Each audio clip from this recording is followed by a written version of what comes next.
जय गुरु जी, शुक्राना गुरु जी। अनंतम अनंतम शुक्राना गुरु जी। जय गुरु जी। ओम नमः शिवाय। शिव जी सदा सहाय। ओम नमः शिवाय। गुरु जी सदा सहाय। इस मंत्र का जाप करते रहिए। जय गुरु जी, शुक्राना गुरु जी।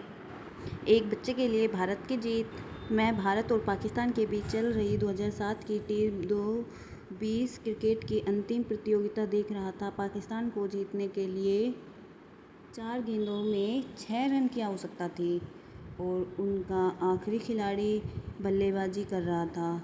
मैंने गुरुजी से प्रार्थना की कि भारतीय टीम जीत जाए और वही हुआ। मैं टीवी बंद करके अपने कमरे में चला गया। मेरे कमरे की बत्ती बंद थी और जैसे ही मैं अंदर गया मुझे गुरुजी की वाणी सुनाई दी। और आज तू भी खुश ते मैं भी खुश, ले मैच जिता दिया ना, तो आज तू भी खुश और मैं भी खुश। गुरुजी बोल रहे थे आज तू भी खुश और मैं भी खुश, देख मैंने मैच जिता दिया ना। शुक्राना गुरुजी। मैं घर पर अकेला था और यह सुनकर डर गया मैं कि मेरे माता पिता और बहन मेरे चाचा के घर गए हुए थे। मैंने उसी समय अपने माता पिता को फ़ोन करके सारी बात बताई और वे बोले कि वे जल्दी घर आ जाएंगे। मैं अपनी बिल्डिंग के गलियारे में खड़ा था और मुझे एक पेड़ के नीचे शिवजी बैठे हुए दिखाई दे रहे थे। जब मेरे माता पिता वापस आए तो अपने पिता को मोबाइल लेकर अपनी माँ के साथ उस पेड़ की तस्वीर खींचने गए। मुझे तो शिवजी स्पष्ट दिख रहे थे पर तस्वीर में नहीं आ रहे थे। मुझे यही व्यवहार सिखाया। गर्मियों की छुट्टी में मेरी चचेरी बहन हमारे यहाँ कुछ दिनों के लिए रहने आई थी। मैं, मेरी बहन, माँ और मेरी चचेरी बहन हम सब साथ में बैठे हुए थे। तब मेरी चचेरी बहन ने मेरी माँ से कहा कि पूरा घर एक बहुत ही मधुर सुगंध से भरा हुआ है। ऐसे सुगंध को ढेर सारे फूलों से भी नहीं आ सकती। लेकिन हम में से किसी को भी कोई सुगंध अनुभव नहीं हो रही थी। मेरे चचेरी बहन को गुरुजी की सुगंध के बारे में कुछ पता नहीं था। तब मेरे माँ ने उसे इस बारे में बताया, गुरुजी के बारे में बताया।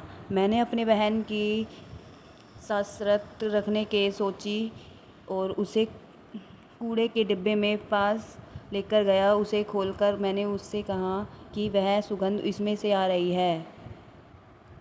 मैं उसके साथ बुरा व्यवहार कर रहा था कि अचानक मुझे कचरे के डिब्बे से सुगंध आने लगी। मैं डर गया और मैंने गुरुजी से अपने बुरे व्यवहार के लिए क्षमा मांगी और माँ ने मुझे समझाया कि मुझे ऐसा व्यवहार नहीं करना चाहिए था। जय गुरुजी, शुक्राना गुरुजी। अनंतम अनंतम शुक्राना गुरुजी। ओम नमः शिवाय। शिवजी सदा सहाय। ओम नमः शिवाय। गुरुजी सदा सहाय। एक बच्ची को दिव्य दर्शन। मुझे कुछ समय से गुरुजी के दर्शन नहीं हुए थे और मैं अपनी अंतरात्मा में उदासी का आभास करती थी। मैंने जब अपनी माँ से पूछा कि गुरुजी मुझे दर्शन क्यों नहीं दे रहे हैं, तो वह बोली कि मुझे ध्यान लगाना चाहिए। अगले दिन हम बड़े मंदिर गए और मैं मुख्य कक्ष हॉल में आंखें बंद करके गुरुजी को बोली कि मुझे ध्यान लगाना नहीं आता और उन्होंने ही मुझे यह सिखाना होगा। तभी मुझे दिव्य दर्शन हुए। मुझे गुरुजी उसी मुद्रा में दिखाई आए जिसमें उनकी बड़े मंदिर में तस्वीर है। वह एक के ऊपर दूसरा हाथ रखे हुए मुस्कुरा रहे थे। उन्होंने अपना हाथ ऊपर किया और उनकी हथेली से एक हरे रंग की रोशनी की किरण निकली जो संगत को आशीर्वाद दे रही थी। उन पर बरसी। फिर गुरुजी उसमें से बाहर निकलकर अपने आसन पर आकर बैठ गए। संगत उनका आशीर्वाद लेने के लिए उनके पास जा रही थी और वे सबके सिर पर हाथ रख रहे थे।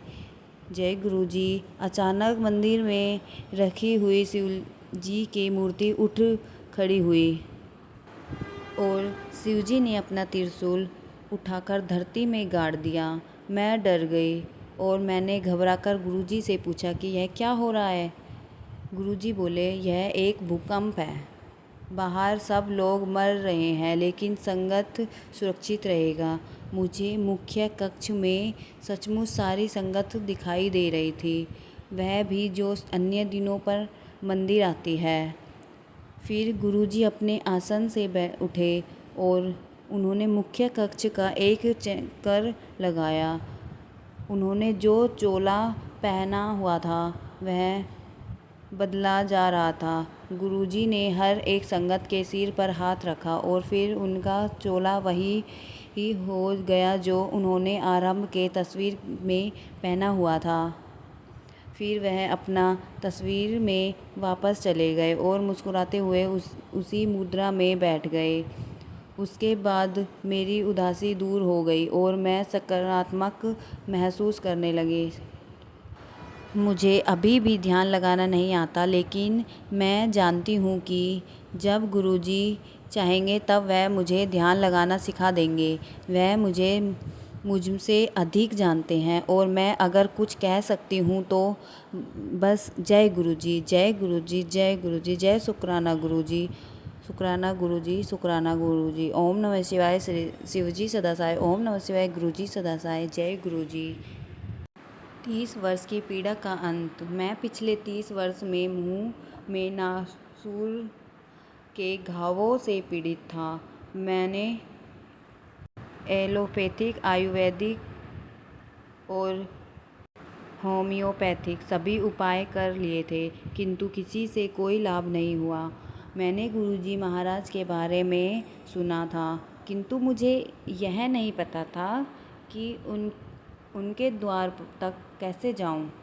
वर्ष 2010 में मुझे गुरुजी महाराज से संबंधित वेबसाइट का पता चला, जिससे गुरुजी ने बड़े मंदिर तक पहुंचने का निर्देशित मार्ग, मानचित्र और अन्य जानकारी उपलब्ध थी, जिनकी सहायता से अगले दिन मैं बड़े मंदिर पहुंच गया।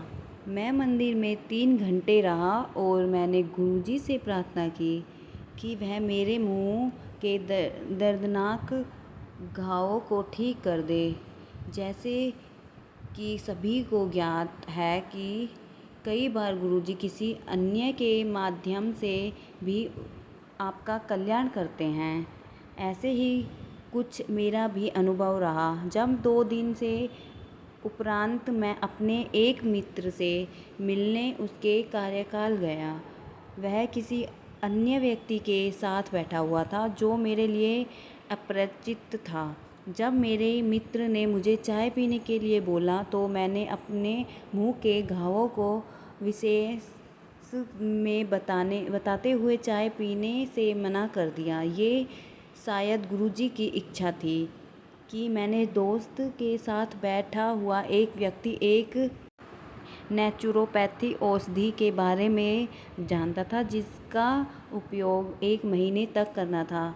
उनके कहे अनुसार मैंने वो उपचार शुरू कर दिया और आज मैं बिल्कुल ठीक हूँ, जो कि एक चमत्कार से कम नहीं। मैं गुरुजी का आभारी हूँ जिन्होंने मुझे ठीक किया।